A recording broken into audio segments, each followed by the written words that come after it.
بدشگونی ایک عالمی بیماری ہے، اور اگر یہ کہا جائے تو ہرگز غلط نہ ہوگا کہ مسلمانوں کے مقابلے میں غیر مسلم اقوام کے اندر یہ بہت زیادہ پائی جاتی ہے۔ توہمات، وہم، یہ تو ایک واضح سا جو ہے وہ لفظ ہے کہ کسی بھی چیز سے آپ کو جو ہے وہ توہم ہو جانا، وہم ہو جانا کہ یہ چیز مجھے نقصان پہنچا دے گی، اس چیز کا یہ خطرہ ہے، جس کو وہم کی بیماری بھی ہم کہتے ہیں۔ جو شخص بہت زیادہ وہم کے اندر مبتلا ہو اسے وہمی بھی کہا جاتا ہے۔ بدشگونی ہو سکتا ہے کہ بعض افراد کے لیے یہ لفظ نیا ہو، لیکن اس کے پیچھے جو اس کا کانسیپٹ ہے، جو اس کی تعریف ہے، وہ بہرحال عام ہے کہ کسی چیز سے کوئی برا فال لے لینا، یا یہ سمجھنا کہ یہ چیز ہو گئی، اس کی وجہ سے میرا یہ کام اچھا نہیں ہوگا یا مجھے کوئی نقصان پہنچے گا، یہ گویا کہ شگون لینا ہے۔ اب شگون لینا اچھا بھی ہوتا ہے، برا بھی ہوتا ہے۔ برا شگون لیا کہ میرا یہ کام جو ہے وہ نہیں ہوگا اس چیز کی وجہ سے، یا برا ہو جائے گا، یا خراب ہو جائے گا، یا مجھے نقصان ہو جائے گا، یہ بدشگونی ہوتی ہے۔ اچھا شگون بھی ہوتا ہے کہ انسان جو ہے وہ کسی چیز کو دیکھ کر اچھا شگون اختیار کرے کہ یہ ایک اچھی چیز ہوئی ہے تو لہذا اچھا شگون ہونا چاہیے۔ اسلام میں اچھے شگون کی تو بالکل ترغیب دلائی گئی ہے۔ کئی جو ہے وہ احادیث کے اندر اس کا تذکرہ ملتا ہے۔ نبی کریم صلی اللہ تعالیٰ علیہ وآلہ وسلم نے بعض صحابہ کرام علیہم رضوان کے نام پوچھے بعض مواقع پر، تو وہ نام بڑے اچھے تھے، ان کے اندر جو ہے وہ حسن کی، ان میں کامیابی کا معنی پایا جاتا تھا، تو آپ علیہ الصلوۃ والسلام نے وہاں پر اچھا شگون لیا۔ اور اس کے علاوہ بعد میں بھی ہمیں اسلامی تاریخ کے اندر کئی مقامات پر یہ چیز ملتی ہے کہ اسلام شگون، اچھا شگون لینے کا تو بالکل درس دیتا ہے، لیکن اسلام بدشگونی کی اجازت نہیں دیتا، بدشگونی کی بلکہ مذمت کرتا ہے۔ کیوں مذمت کرتا ہے؟ اس لیے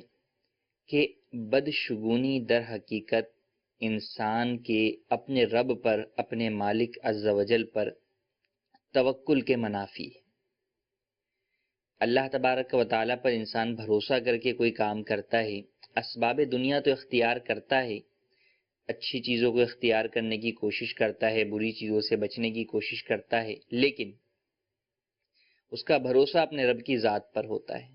کہ مولا کام تو میں نے جو ہے وہ جتنی میری طاقت میں تھا وہ میں نے اسباب تو جمع کر دی ہیں، اس چیز کو پائے تکمیل تک پہنچانا تیرا کام ہے، تیری مدد شامل حال رہے گی تو ضرور میں جو ہے وہ اس چیز کو مکمل کر سکوں گا، میں مطلوبہ نتیجہ حاصل کر سکوں گا۔ جبکہ بدشگونی لینے والا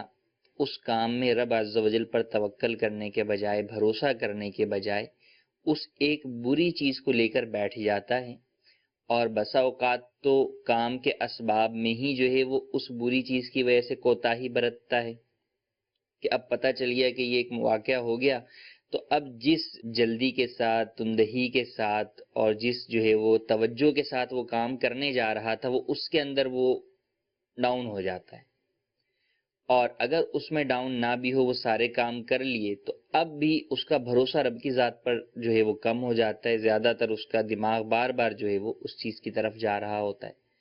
اور پھر اگر خدا نخواستہ وہ کام واقعی غلط ہو جائے تو شیطان اس کو اس بدشگونی کے اندر پکا کر دیتا ہے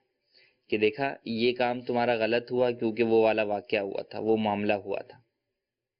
تو اب اور زیادہ انسان جو ہے وہ ایک مرتبہ کسی کے ساتھ ہو جائے تو وہ آئندہ جو ہے وہ اگر اس کے ساتھ وہ واقعہ دوبارہ ہو تو وہ کام کرنے کے لیے آگے بڑھتا ہی نہیں ہے کہ نہیں یار پچھلی دفعہ بھی نقصان ہو گیا تھا، اس دفعہ جو ہے وہ نقصان بھی ہو جائے گا، لہٰذا یہ کام کرو ہی نہیں۔ تو یہ چیزیں توکل کے منافی ہیں، رب تعالیٰ پر بھروسے کے منافی ہیں۔ مسلمان کا ایمان اپنے رب عز و جل پر کامل اور مضبوط ہونا چاہیے،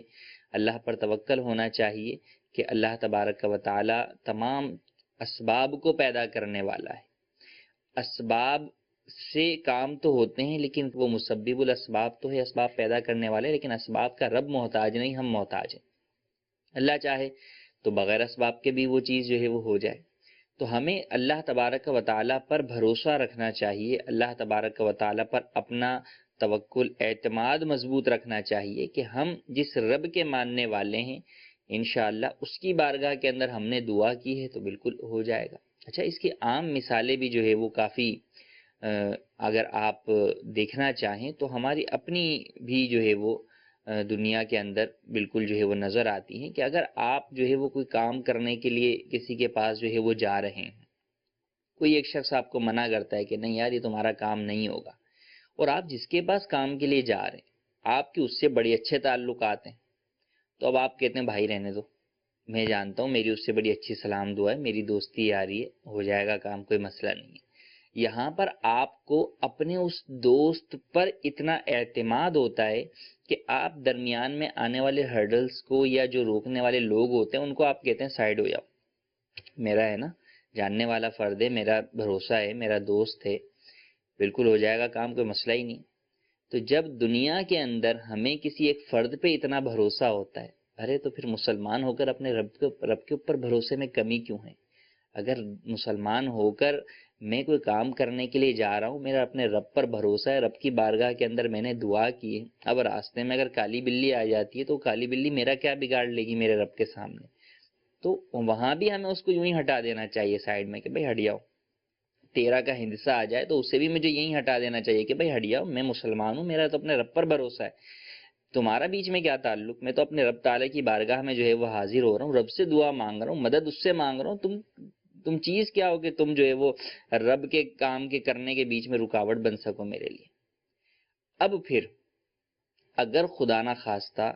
واقعی اس کام کے اندر نقصان ہو جائے تو اس نقصان کو اس چیز کی طرف نہیں پھیرا جائے گا کہ نہیں یہ چیز آ گئی۔ تو بہرحال ایک مسلمان کو توکل، اعتماد اللہ تبارک و تعالیٰ کی ذات پر ہونا چاہیے، اس کو بدشگونی سے، توہمات سے بچنا چاہیے، اور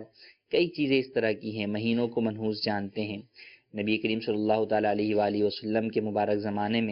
زمانے سے پہلے زمانہ جاہلیت کے اندر یا آپ کے زمانے میں کفار ماہ سفر کو منحوس جانا کرتے تھے، کوئی ایک واقعہ ہو گیا سفر کے اندر تو اس کی وجہ سے پورے سفر کو منحوس جو ہے وہ جان لیتے تھے۔